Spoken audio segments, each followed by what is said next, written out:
அனைவருக்கும் வணக்கம். நீங்கள் நம்ம பார்க்க போகிற வீடியோ செம ஒரு வீடியோ தான். அதனால ஸ்கிப் பண்ணாமல் கடைசி வரையும் வீடியோ பாருங்கள். வீடியோ பார்த்துட்டு பிடிச்சிருந்தா லைக் பண்ணுங்கள். ஏன்னா நீங்கள் பண்ணுற ஒவ்வொரு லைக்கு தான் அடுத்த வீடியோ பண்ணுறது மோட்டிவேஷனாக வந்தமையும். நீங்கள் நம்ம பார்க்க போகிறது கோழி வளர்ப்பது எப்படி, அதாவது கோழிகள் பொதுவாக நாம் பண்ணைகள்லாம் எப்படி வளர்க்குறாங்கன்றது நமக்கு வந்து தெரியாது. ஆனாலும் நம்ம இந்தியாவை விட அயல் நாடுகளில் இன்னும் பயங்கரமாக வந்து கோழிகள்லாம் வந்து வளர்க்குறாங்க. அதுவும் புதிய புதிய டெக்னாலஜி வந்து பயன்படுத்தி சூப்பராக வந்து வளர்த்துட்ருக்காங்க. சரி, அதெல்லாம் எப்படிலாம் வந்து கோழி வளர்ப்பு முறையை வந்து பண்ணுறாங்க அப்படின்றத பற்றி நம்ம பார்க்க போகிறோம். இதில் பார்த்தீங்கன்னா பயங்கரமான நவீனத்தை வந்து புகுத்தி செம்மையாக வந்து பண்ணுறாங்க. கோழி முட்டையிடுறதுலேருந்து, கோழி முட்டையை வந்து குஞ்சு பறிக்க வைக்கிறதுலேருந்து, அந்த குஞ்சுகள் வந்து வளர்ந்து கறிக்கோழி ஆகிற வரலையும் எப்படின்றத பற்றி விரிவாக வந்து பார்க்கலாம். வாங்க வீடியோவுக்கு போகலாம். பொதுவாக பார்த்தீங்கன்னா முட்டையில் நிறைய விஷயம் வந்து பண்ணுறாங்க. 1-2 மட்டும் இல்லை, நிறைய உணவுப் பொருள் தயாரிக்கிறாங்க. வெள்ளைக்கரு தனியாக, மஞ்சக்கரு தனியாக, தனித்தனியாக பிரித்து ஒவ்வொன்றுக்கும் ஒவ்வொரு மாதிரி தயாரிக்கிறாங்க. முக்கியமாக வெளிநாடுகளில் மிகப்பெரிய ஒரு பிஸ்னஸாக இது பண்ணிகிட்ருக்காங்க. கோழி, முட்டையிலேருந்து வர பொருட்கள் அப்படின்னு கறி முத கொண்டு பலவிதமாக வந்து உணவுப் பொருட்களை வந்து தயாரிக்கிறாங்க. இதனாலேயே மிகப்பெரிய பண்ணை வச்சு மிகப்பெரிய பிஸ்னஸும் நடத்திட்டு வராங்க. இது எப்படி வந்து கறிக்கோழி வந்து கொண்டு போகிறாங்க பாருங்கள். மிகப்பெரிய ஃபேக்ட்ரியில் அப்படியே வாங்கிட்டு போவாங்க. வாங்கிட்டு போயிட்டு எப்படி வந்து அடுக்கிறாங்க பாருங்கள். இங்கேருந்து கொண்டு போகிறது மட்டும்தான் அவங்க கை, மற்றபடி எல்லாமே பயங்கரமாக வந்து மிஷின் மூலயமா ஆக்டிவேட் ஆகி திரும்ப அது வெளில வரும்போது எப்படி வருதுன்னு பாருங்கள். பயங்கர சூப்பராக வந்துருக்கும். பொதுவாக அந்த கோழிகள் எல்லாமே வந்து உள்ற வந்த பிறகு ஆட்டோமேட்டிக்காகவே வந்து மிஷின் வந்து எடுத்துகிட்டு அது எப்படி வந்து ரோலிங் ஆகுது போய் பாருங்கள். அந்த கருத்து அறுக்கிறது மட்டும் வந்து நம்ம மனிதர்கள் வந்து பண்ணுவாங்க. அதுக்கப்புறம் எல்லாமே வந்து வேறு மிஷின் தான் வந்து ஒர்க் பண்ணோம். அங்கேருந்து சுடுதல் நினச்சி தனித்தனியாக கட் பண்ணுறது, இந்த மாதிரி ஒவ்வொன்றுமே தனித்தனி மிஷின் தான்.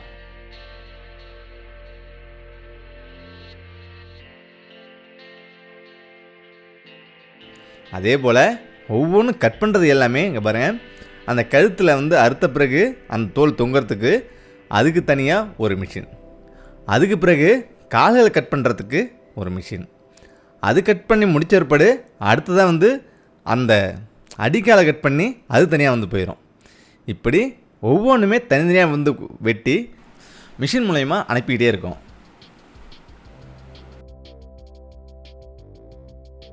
இதை பாருங்கள், இது வந்து குடல் எடுக்கிறதுக்கு இந்த மிஷின். அப்படியே பார்த்தீங்கன்னா உள்ள விட்டு அனைத்து குடலையும் வந்து அப்படியே வந்து எடுத்து போட்டுரும். இது பயங்கரமாக வந்து இருக்குது. இந்த மாதிரி அடுத்தது வந்து பார்த்திங்கன்னா இது வந்து தொடை.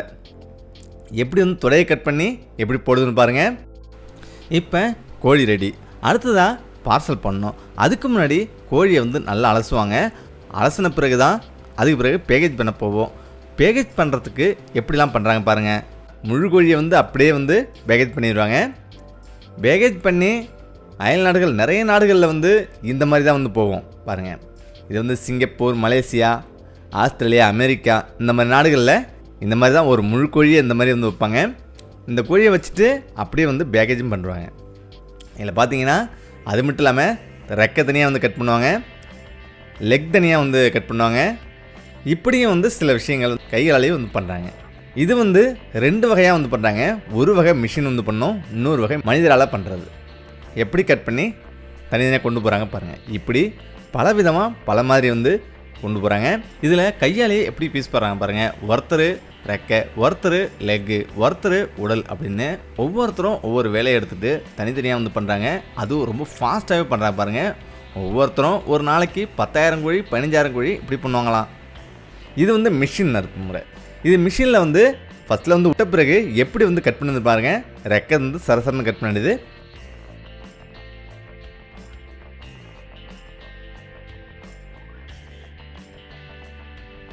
லெக் பீஸ் மட்டும் எப்படி தனியாக போகுது பாருங்கள். இதுவும் வந்து பார்க்குறது செம்மையாக வந்துருக்குது. இந்த மாதிரி அடுத்தது பார்த்திங்கன்னா அந்த லெக் பீஸ்லேயே வந்து 2 பீஸ் ஆக்கி தனித்தனியாக வந்து வந்துடுது. இப்படி தான் நவீனமாக வந்து செயல்முறைப்படுத்திகிட்டு இருக்குது. பயங்கரமாக வந்துருக்கு பாருங்கள். அதாவது இது சாதாரணமாக நடக்காது. ஒரே நேரத்தில் 60,000 கோழி 50,000 கோழி அந்த மாதிரி தான் நடக்கும். பல நாடுகளுக்கும் பயங்கரமாக வந்து ஏற்றுமதி ஆகுது. சரி, இதில் முக்கியம் பார்த்திங்கன்னா முட்டை வந்து ஒரு முக்கியமான ஒரு உணவுப் பொருளாக நம்ம உலகத்தில் வந்து இருக்குது. அதுக்கு அதையும் வந்து பயங்கர நவீனப்படுத்தி பிரம்மாண்டமாக தான் தயாரிக்கிறாங்க. அன்றைய நாடுகளில் இருந்துட்டுனா பயங்கரமாக வந்துருக்கும். இது பாருங்க, இந்த முட்டைகளில் ஒரு விதமான பாக்டீரியாலாம் வந்து இருக்குமா. அந்த பாக்டீரியாலாம் எடுத்துகிட்டு தான் வந்து இந்த முட்டையை வந்து உணவுப் பொருளுக்கு வந்து பயன்படுத்துகிறாங்க. இவ்வளோ முட்டைகளை வந்து எடுத்துகிட்டு அது அனைத்தும் உணவுப் பொருளுக்காக பயன்படுத்துகிறது தான். ஏகப்பட்ட விஷயத்துக்குன்னு சொல்லலாம். நம்ம நவீனமாக வந்து பயன்படுத்துகிற எல்லா உணவுப் பொருளுமே இந்த மாதிரி முட்டைகள் தான் வந்து வருது. அந்த மாதிரி முட்டைகளும் வந்து அது நவீனமாக எப்படி வந்து முட்டை சேகரிக்கிறாங்க பாருங்கள். இந்த முட்டை சேகரிக்கிறது சர்வசாதாரணமாக வந்து கிடையாது. எல்லாமே அதை நவீனத்தை புகுத்தி எப்படிலாம் வந்து யூஸ் பண்ணாங்க பாருங்கள்.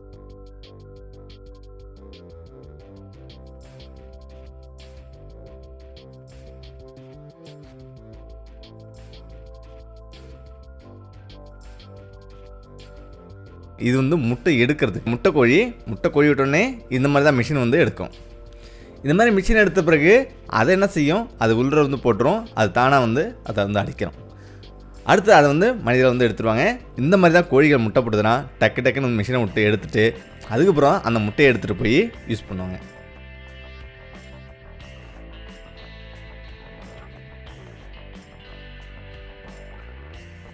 இது வந்து முட்டைக்கோழி. முதல்ல இது வந்து முட்டை விடுறது தான். முட்டை எப்படி விட்டால் தனியாக வந்துடுது பாருங்கள்.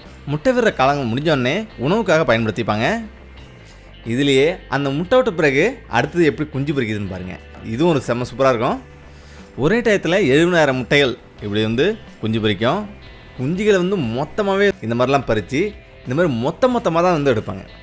அதாவது விளைநிலங்களில் வந்து சோளம் ஒரு 50 டன் விளையுதுன்னா ஒரு 50 டன் கோழி இங்கே வந்து வளர்ந்துட்டு இருக்குன்னு அர்த்தம். எப்படி முட்டையிலேருந்து பறித்து கோழியை வந்து உருவாக்குறாங்க அப்படின்னு நம்ம பார்ப்போம்.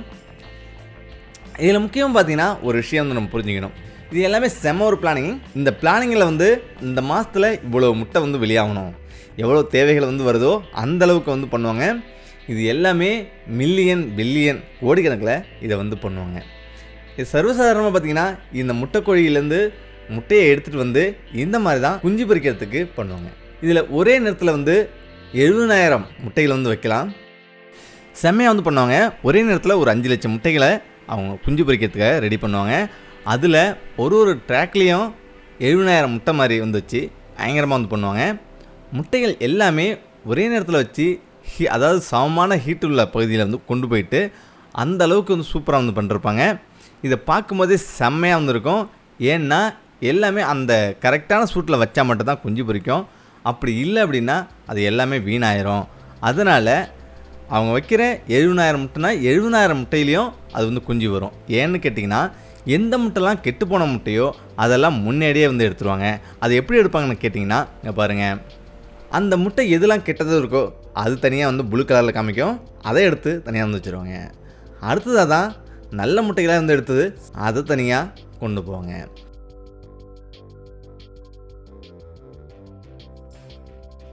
அந்த கெட்ட முட்டைகளை எல்லாமே கீழே ஊற்றி அழிச்சிருவாங்க.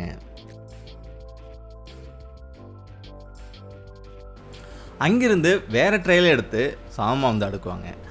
அதுக்கு பிறகு அங்கிருந்து குஞ்சு பொரிக்கிற இடத்துக்கு மாற்றிடுவாங்க. அடுத்து பார்த்திங்கன்னா அந்த நல்ல முட்டை எல்லாமே ஒரு இடத்துக்கு போய் சேரும். குஞ்சு பொரிக்கிறது தொடங்குவாங்க. அது மட்டும் இல்லாமல் இதை பாருங்கள், இது எவ்வளோ அழகாக வந்து எடுக்கிறாங்கன்னு, எவ்வளோ நவீனமயமாக்கி பண்ணுறாங்க பாருங்கள். மனிதர்கள் கையால் தொடவே வேண்டியதில்லை, கோழிகளும் வேண்டியதில்லை. ஆனாலும் இவங்க சூப்பராக வந்து குஞ்சு பறிச்சிடும். பாருங்க, இங்கேருந்து இந்த இடத்துக்கு ட்ரே மூலயமா ஷிஃப்ட் ஆகுது. அங்கே போயிட்டு அங்கே ஒரு இடம் ஃபுல்லாகவே இந்த குஞ்சு பறிக்கிற இடமா தான் வந்து இருக்கும். அங்கே போயிட்டு அந்த 5 லட்சம் முட்டைகளையும் ஒரு இடத்த வந்து வைப்பாங்க. அது எல்லாமே ஒரு சில நாட்கள் அங்கே வந்து இருக்கும். அதாவது மிதமான ஹீட்டில் வந்து வைப்பாங்க. இந்த ஹீட்டு இப்படி மிதமான ஹீட்டில் இருந்தால் மட்டும்தான் அது வந்து குஞ்சு பொரிக்கும். அப்படி இல்லைன்னா வீணாயிரும். இதில் ஒரு ஆச்சரியமான விஷயம் என்னென்னு பார்த்தீங்கன்னா, இந்த முட்டைகளை எல்லாமே ஆர்டர் கொடுத்தா அடுத்த 1 மாதத்தில் உங்களுக்கு கோழியாக வந்து ஆர்டர் வந்துடும். கோழி குஞ்சுகளாக கைக்கு வந்துடும். பாருங்கள், ஒவ்வொரு கோழி குஞ்சியாக வெளில வருது. இப்படி தான் எல்லாமே வந்துடும். அதுக்கு பிறகு மொத்தமாக எப்படி வச்சாங்களோ அதே மாதிரி வந்து எடுத்துருவாங்க. அதே மாதிரி எடுத்துகிட்டு போயிட்டு மொத்தமாக அதை வந்து க்ளீன் பண்ணுவாங்க. இது எப்படி க்ளீன் பண்ணுவாங்கன்னா, ஒவ்வொன்றா கையாலெல்லாம் வந்து எடுத்துருக்க மாட்டாங்க. மொத்தமாக மிஷினில் வச்சு கொட்டிடுவாங்க. குஞ்சு தனியாக பிரிஞ்சு வந்துடும். அதாவது குஞ்சு தனியாக அவங்க பிரிச்சுடுவாங்க, தோல் தனியாக பிரிஞ்சு போயிடும். இப்படி அவங்க எடுத்த பிறகு அதை தடுப்பூசி போடுவாங்க. அதாவது நோய் எதிர்ப்பு சக்தி வந்து வேணும் அப்படின்றதுக்காக இந்த மாதிரி பண்ணுவாங்க. அது மட்டும் இல்லாமல் அதில் வந்து நோயுள்ள குஞ்சுகளையும் தனியாக பிரிச்சுருவாங்க. இப்படி பல விதங்களில் அந்த குஞ்சுகளை பிரித்து எடுத்துகிட்டு அதுக்கு பிறகு தான் அதை வந்து வளர்ப்புக்காக கொண்டு போகிறது. இப்படி வளர்ப்புக்காக கொண்டு போயிட்டு அங்கே தனியாக ஒரு கொட்டை, அதாவது அங்கே வளர்ப்புக்குன்னு பண்ணை, அந்த பண்ணை இடத்துக்கு கொண்டு போயிடுவாங்க. அந்த கொட்டாயில் வச்சுருவாங்க. அந்த கொட்டாயில் எல்லாமே சுத்தமாக வந்திருக்கும்.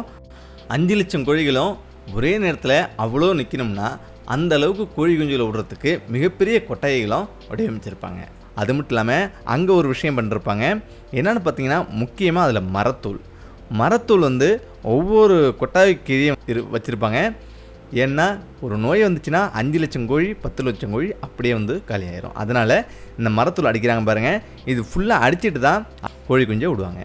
இது குறைஞ்சபட்சம் 4லேருந்து 6 வாரம் வரலையும் இந்த கோழி குஞ்சு இங்கேருந்து வளரும். அதுக்கப்புறம் கறிக்காக வந்து அனுப்பப்படும். அதுக்கு பிறகு ரொட்டேட் முறையில் திரும்ப கோழி குஞ்சு வரும்.